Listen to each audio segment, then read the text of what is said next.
Mbaye ikaze mwese mukurikirana ikiganiro biravugwa ndibuze kugaruka ku nkuru nyinshi cyane zagarutswe hano mu Rwanda ndetse no hanze. Mu makuru yo mu Rwanda ndibuze kubwira yuko babiri bakekwaho kwicisha imbunda i Kigali bafashwe, hari uwo bishe baramushyingura. Ndibuze kumva byinshi cyane uko babikoze.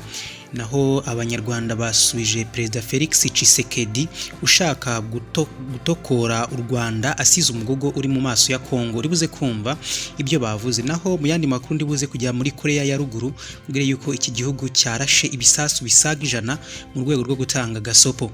Mu yandi makuru ndibuze kujya mu karere ka Musanze mubwire yuko habaye impanuka mu muhanda wa Musanze Kigali yahitanye ubuzima bw'abantu. Ndibuze kujya muri Repubulika Iharanira Demokarasi ya Kongo mubwire yuko abagatolika bazindukiye mu myigaragambyo yo gusaba ko imipaka ibahuza n'u Rwanda na Uganda ifungwa. Miyani makuru uribuze kumva ibyo General Muhozi yasubije abamusabye ko yasimbura se ku butegetsi. Naho tukiri muri Uganda ndibuze kubwira yuko hari bamwe mu baturage basabye yuko Perezida Yoweri Kaguta Museveni yakongera kuyobora kino gihugu. Mu yandi makuru Perezida Felix Tshisekedi yagize ati abanyarwanda bakeneye ubufasha bwacu kugira ngo bibohore Kagame n'ubutegetsi bwe. Uribuze kumva byinshi cyane ku mpamvu Perezida Felix Tshisekedi yavuze ayo magambo. Nibuze kujya mu gihugu cy'u Burundi ngubwire yuko umuhinde wakomerekeje bikomeye umwana wamusuhuje yakatiwe. Reka duhere kuri iyi nkuru ya Perezida wa Repubulika Iharanira Demokarasi ya Kongo.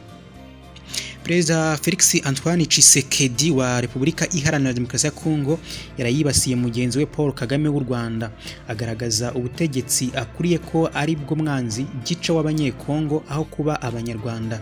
Tshisekedi yibasiye Perezida Kagame ku cyumweru tariki ya 4 Ukuboza umwaka wa 2022 ubwo yahuraga n'itsinda ry'intumwa z'urubyiruko rwo muri Kongo Kinshasa. Ni umuhuro wabaye mu gihe Perezida wa Kongo n'ubutegetsi bwe bamaze igihe bikoma u Rwanda bashinja gufasha inyeshyamba za M23. Ibyanatumye umubano wa Kigali na Kinshasa uzamba mu buryo bukomeye. Tshisekedi wari imbere y'urubyiruko basaga 150 yavuze ko nubwo Kongo Kinshasa yatewe n'uwo yita u Rwanda, abaturage be badakwiye kubiryoza abanyarwanda atabona nk'umwanzi, ngo kuko umwanzi rukumbi Kongo Kinshasa ifite ari ubutegetsi buyobowe na Perezida Paul Kagame. Yagize ati kubijyanye n'u Rwanda nta mpamvu yo kureba umunyarwanda nk'umwanzi. Oya, ubutegetsi bw'u Rwanda buyobowe na Paul Kagame nibwo mwanzi wa Repubulika Iharanira Demokarasi ya Kongo. Tshisekedi yakomeje avuga ko abanyarwanda n'abanyarwandakazi ari abavandimwe n'abashiki b'abanyekongo, bityo ko ngo bakeneye ubufasha bwabo kugira ngo babashe kwibohora ubutegetsi buriho mu Rwanda. Ati abanyarwanda n'abanyarwandakazi ni abavandimwe n'abashiki bacu, mbere na mbere bakeneye ubufasha bwacu kugira ngo bibohore. Ntaho bahuriye n'ibyo abayobozi babo babashyiriraho. Ntimukabafate rero nk'abanzi, ahubwo ni abavandimwe bakeneye ubufatanye bwacu mu kwikiza no gukiza Afurika. Abo bayobozi babasubiza inyuma. Tshisekedi yunzemo ko uburyo abanyarwanda bayobowemo ari bwo mu myaka ya za 60 na 70 aho abaturage babaga bayobowe n'urusaku rw'imbunda. Perezida wa Kongo yibasiye Perezida Kagame amuhora kuba aheruka kugaragaza ko uburyo akomeje kwikoma u Rwanda rushinja gufasha M23 biri mu rwego rwo kurushakaho urwitwazo kugira ngo azabone uko asubika amatora rusange ateganyijwe muri Kongo Kinshasa mu mwaka utaha. Perezida Kagame mu cyumweru gishize yaboneyeho gusaba Perezida Antoine Felix Tshisekedi gushakira urwitwazo rwo gusubika amatora ahandi hatari ku Rwanda, aho yagize ati atari nuko yatsinze amatora ya mbere nk'uko tubizi. Niba ashaka ubundi buryo amatora akurikiyeho yakigizwayo, yashaka izindi mpamvu zitari twebwe.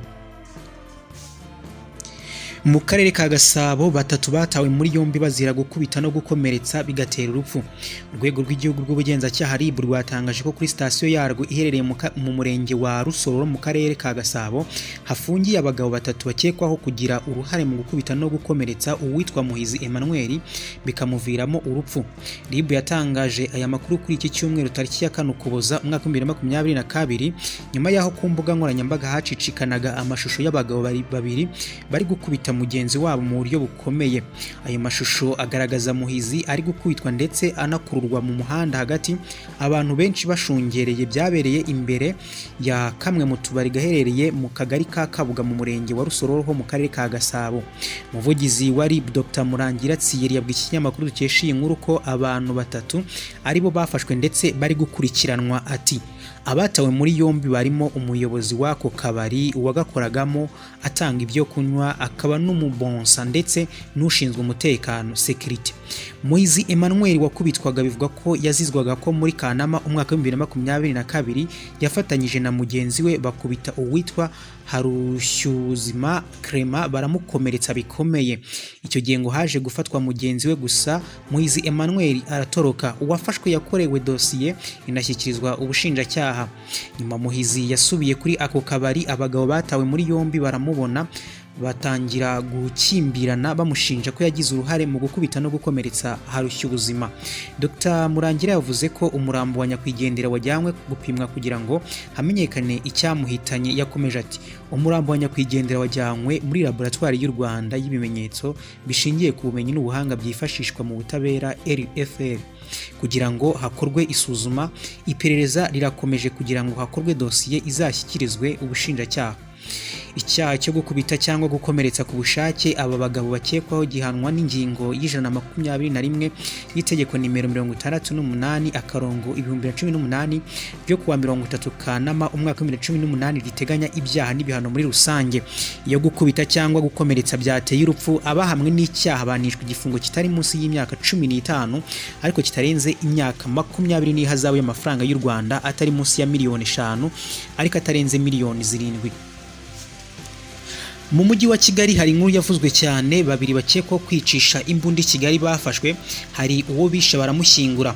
Polisi y'u Rwanda yatangaje ko yataye muri yombi abagabo babiri bakekwaho ubwicanyi bwifashishije imbunda muri Kigali. Mu itangazo ryashyizwe hanze kuri iki cyumweru, Polisi y'u Rwanda yatangaje ko abafashwe ari Ndagijimana Patrick na Ndagijimana Yves, bakekwaho kwica Amajyambere Idris w'imyaka 49 mu ijoro ryo ku itariki 18 Gicurasi umwaka wa 2022 mu karere ka Kicukiro umurenge wa Masaka, na Kayitare Jean Pierre w'imyaka 45 kuwa 13 Gushyingo umwaka wa 2022 bakoresheje imbunda ya pistoli. Polisi y'u Rwanda yatangaje ko Mujyambere wari umuvunjayi mu mujyi wa Kigali yiciwe aho yari atuye, mu gihe Kayitare wari umushoferi mu mujyi wa Kigali yashutswe akajyanwa mu icumbi rya Ndagijimana Patrick riherereye mu karere ka Nyarugenge umurenge wa Rwezamenyo, akaba ariho yiciwe n'imodoka ye ikibwa. Umuvugizi wa Polisi y'u Rwanda CP John Bosco Kabere yagize ati iperereza riracyakomeje. Amakuru agera ku kinyamakuru dukesha iyi nkuru cyahawe n'abaturanyi ba Kayitare Jean Pierre avuga ko nyuma y'uko uyu mugabo yishwe, abakoze ubwicanyi bahise bamujyana nijoro mu irimbi ryo mu Rugarama, bishyura abazamu baririnda amafaranga 200,000 baramushyingura. Abaturanyi ba nyakwigendera bavuga ko kugira ngo aya makuru amenyekane byaturutse ku muturage wanyuze hafi y'iryo rimbi saa 6 z'ijoro akabona abantu babiri bari gushyingura, ahita ahamagara inzego z'umutekano. Uwitwa Habimana Jire yagize ati baramwishe bagura isanduku bamushyiramo bajya kumushyingura mu Rugarama saa 6 z'ijoro. Noneho haza kunyura umuturage abona abantu bari gushyingura, ahita ahamagara inzego z'umutekano azibwira ko abonye abantu bari gushyingura umuntu nijoro kandi ubusanzwe bashyingura ku manywa. Yakomeje avuga ko inzego z'umutekano bukeye bwaho zahise zijya kubigenzura zisanga umuntu washyinguwe yarishwe kuko yari anafite ibikomere. Kalisa Jean Marie Vianney yagize ati baramwishe bishyura abazamu 200,000 by'amanyarwanda baramushyingura, n'imodoka yatwaraga yahise iburirwa irengero. Hari undi wagize ati yaraje ajya kwaka boss imodoka amubwira ko abonye ikiraka aragenda, undi aramutegereza umunsi wose yamuhamagara telefone nticemo, buracya telefoni nabwo ntiyacamo, naho abantu bamukodesheje bahise bamwica bajya kugura irimbi mu Rugarama bahita bamushyingura. Umuyobozi wa sosiyete ishyingura abantu mu irimbi rya Rugarama Uwimbabazi Charles yemeye iby'aya makuru avuga ko abazamu batatu bakekwa batawe muri yombi ndetse hagikorwa iperereza. Icyaha cyo kwica ku bushake gihanwa n'ingingo y'107 mu gitabo cy'amategeko ahana ibyaha mu Rwanda, aho ivuga ko umuntu wica undi abishaka aba akoze icyaha, iyo abihamijwe n'urukiko ahanishwa igihano cy'igifungo cya burundu. Muri Musanze Kigali muri uwo muhanda impanuka yatwaye ubuzima bw'abantu babiri. Mu karere ka Gakenke mu muhanda wa kaburimbo wa Musanze Kigali mu makorosi ya Buranga habereye impanuka y'imodoka yaguyemo umushoferi n'umufasha mu kazi uzwi nka kigingi w'imodoka. Bari mu modoka yo mu bwoko bwa Daihatsu Delta AF 192M yavaga i Musanze yerekeza i Kigali ipakiye ibirayi. Imodoka yari itwawe na Bigirimana Emmanuel w'imyaka 37 y'amavuko, yageze mu mudugudu wa Bukurura akagari ka Gahinga mu murenge wa Nemba mu ikorosi ananirwa kurikata. Imodoka ayirenza mu mukono we agonga ibyuma byo ku ruhande rw'umuhanda, nibwo imodoka yagarutse mu muhanda igusha urubavu. Aya makuru yamenyekanye ku cyumweru tariki ya 4 umwaka z'ukwezi kwa 12 umwaka 2022 ahagana saa 4:40 z'ijoro. Impanuka yahitanye umushoferi n'umufasha mu kazi Tanboy we witwa Niyo Buhungiro Zakayo w'imyaka 25. Ubwo bari batwaje umuzigo witwa Maniriho Placido w'imyaka 38 yarakomeretse. Umuvugizi wa polisi y'u Rwanda ishami ry'umutekano mu muhanda CSP René Irere yabwiye bagenzi bamwe mu bandika mu kinyamakuru Tarifa ko iriya mpanuka yabaye nijoro. CSP Irere avuga ko abashoferi bagombye kwirinda kujya batwara imodoka mu bihe biteje akaga, kuko ngo gutwara imodoka ifite imizigo iremereye ukayitwara mu masaha ya nijoro ubwabyo biteje akaga. Mu gihugu cy'u Burundi umuhinde wakomerekeje bikomeye umwana wamusuhuje yakatiwe. Urukiko rukuru rwo mu Burundi rwakatiye umuhinde witwa Tosif Ilayas wakomerekeje umwana w'imyaka 13 y'amavuko amuziza ko yamusuhuje amwita umuzungu, igifungo cy'imyaka 4 n'ihazabu y'amafaranga y'amarundi miliyoni 10. Amakuru yatangajwe na Akeza Burundi avuga ko mu minsi 5 ishize ubwo uyu muhinde yari mu ntara ya Ngozi, abantu bamusuhuje bamubaza bati muzungu ni sawa. Ilayas ngo yahise akubita icyuma yari afite mu ntoki mu mutwe w'uyu mwana aravirirana. Uyu muhinde nawe ubwe yemereye urukiko ko yakoze iki cyaha, gusa ngo ntabwo yari yabigambiriye. Igifungo uyu muhinde yakatiwe azakirangiriza mu Buhinde kuko urukiko rukuru rwategetse ko anahita yirukanwa mu Burundi. Muri Repubulika Iharanira Demokarasi ya Kongo abagatolika mu myigaragambyo yo gusaba ko imipaka ibahuza n'u Rwanda na Uganda ifungwa. Ku cyumweru abayoboke ba Kiliziya Gatolika muri Repubulika Iharanira Demokarasi ya Kongo babyukiye mu myigaragambyo yo gusaba ko imipaka ihuza igihugu cyabo n'u Rwanda na Uganda ifungwa. Iyi myigaragambyo yabaye mu gitondo cyo ku itariki ya 4 ku cyumweru Ukuboza mu mwaka 2022 yari igamije kwamagana intambara iri mu burasirazuba bwa Kongo ndetse no gushyigikira ingabo z'igihugu. Ibi ibikorwa byo kwigaragambya byabereye mu mujyi wa Goma, uwa Bukavu ndetse n'uwa Uvira. Abayitabiriye bavuga ko iri mu rwego rwo gusaba amahanga kotsa igitutu abateza umutekano muke muri Kongo. Abigaragambya bavugaga ko imipaka ibahuza n'u Rwanda na Uganda ikwiriye gufungwa kuko ibi bihugu bishyigikira umutwe wa M23 umaze iminsi mu mirwano n'ingabo za leta. General Muhozi yasubije abamusabye kuziyamamaza agasimbura se ku butegetsi. General Muhozi Kainerugaba umuhungu wa Perezida Yoweri Kaguta Museveni yabwiye abamusaba kuziyamamariza gusimbura se ko bagomba kubimwumvisha. Uyu mugabo utavugwaho rumwe kubera ibyo akunze gutangaza kuri Twitter yavuze ko ibyo gusimbura se atigeze abitekereza, gusa yongeraho ko ababyifuza babimwumvisha. Yagize ati abantu bamwe bakomeza kuvuga ko nshaka kuzaba perezida, ntabeshye ibyo ntibyigeze bimba mu bwonko. Ndi umuyobozi w'urungano rwanjye, icyo ni icyubahiro cyo hejuru natekereza. Urungano rwacu ruzaba urw'agatangaza. Ku mbuga nkoranyambaga zirimo Twitter, abakunzi ba General Muhozi Kainerugaba bashinze amatsinda amusaba ko yaziyamamaza mu matora ataha agasimbura se Perezida Yoweri Kaguta Museveni. Yagize ati reka abashaka ko nzaba perezida nyuma y'umubyeyi wanjye bakorera tweet na like, nimubinyemeza nzabikora. Nyuma y'ayo magambo General Muhozi Kainerugaba nibwo yavuze ko azatangaza icyemezo cye gikomeye kandi atazakivugira kuri Twitter ati mu byumweru bike ndakora itangazo rikomeye, ntabwo hazaba ari kuri Twitter, nzakoresha ubundi buryo, nzabikora mu bushobozi bwanjye ndetse nk'umuyobozi w'urungano rwanjye.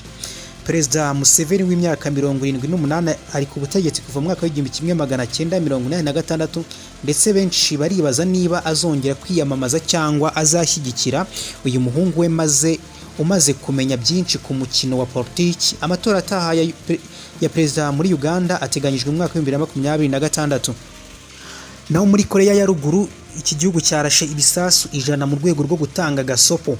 Kuri uyu wa mbere Korea ya Ruguru yavuze ko yarashe ibisasu bya rutura birenga 130 mu nyanja ku nkombe z'Iburasirazuba n'Iburengerazuba nyuma yo kubona imyitozo y'igisirikare hakurya y'umupaka mu majyepfo. Bimwe mu bisasu byaguye hafi y'umupaka w'inyanja mu byo Seoul yavuze ko ari ukurenga ku masezerano hagati ya Korea zombi yo mu mwaka wa 2018 agamije kugabanya amakimbirane. Minisiteri y'ingabo mu itangazo rye yatangaje ko igisirikare cya Korea y'Epfo cyohereje mu majyaruguru ubutumwa bwinshi bwo kuburira. Ibiro ntaramakuru bya Korea ya Ruguru KCNA byatangaje ko umuvugizi w'ubuyobozi bukuru bw'ingabo za Korea yatangaje ko ingabo za Korea ya Ruguru zarashe nyuma yo kubona ibisasu byinshi byarashwe n'amajyepfo hafi y'umupaka uhuriweho. Umuvugizi utavuzwe amazina yagize ati umwanzi agomba guhita ahagarika ibikorwa bya gisirikare bitera amakimbirane mu turere twegereye umurongo w'imbere ngo aho gucunga umutekano hakoreshejwe kamera bishoboka. Turaburira cyane umwanzi kudakurura amakimbirane adakenewe ku murongo w'imbere. Kuri uyu wa mbere Korea y'Epfo na Amerika byakoraga imyitozo ihuriweho hafi y'umupaka mu ntara ya Cheolwon rwagati mu mwigimbakirwa. Imyitozo yabo izakomeza kuwa kabiri. Uyu mwaka ibi bihugu byongereye ingufu mu myitozo ya gisirikare ihuriweho, bivuga ko ari ngombwa gukumira amajyaruguru afite intwaro za kirimbuzi. Yasubukuye igeragezwa rya misile zo mu bwoko bwa ballistic zambukiranya imigabane ku nshuro ya mbere kuva mu mwaka wa 2017, ikaba yitegura no kongera kugerageza ibisasu bya kirimbuzi. Korea ya Ruguru yanenze imyitozo ihuriweho ivuga ko ari ikimenyetso cya politiki mbi ya Washington na Seoul. Naho mu gusoza aya makuru reka ngaruke ku banyarwanda basubije Tshisekedi ushaka gutokora u Rwanda asize umugogo uri mu maso ya Repubulika Iharanira Demokarasi ya Kongo. Abanyarwanda babereye ibamba Perezida Tshisekedi wongeye kwifatira ku gahanga u Rwanda na perezida warwo. Bamwibutsa mbere yo kuvuga ko ashaka kurubohora akwiriye gukemura ibibazo byinshi igihugu cye gifite, dore ko ibice byinshi byacyo bimaze igihe kinini byarigaruriwe n'imitwe yitwaje intwaro. Ubwo yahuraga n'urubyiruko kuri iki cyumweru Kinshasa, Perezida Tshisekedi yabaye nk'ubonye umwanya wo kwinigura ku byo Perezida Kagame aherutse kuvuga ku kibazo cy'umutekano muke muri Repubulika Iharanira Demokarasi ya Kongo gituruka ku buyobozi buhora bushaka gutwerera ibibazo abandi aho kwisuzuma ngo bamenye ibibazo bafite. Perezida Tshisekedi aho kugaragaza niba ibyavuzwe atari byo, yiyibagije intambara imaze igihe mu gihugu cye n'imitwe yitwaje intwaro isaga 130 ihamaze imyaka 28, igisirikare cyarayinaniwe maze yifatira ku gahanga u Rwanda n'ubuyobozi bwarwo.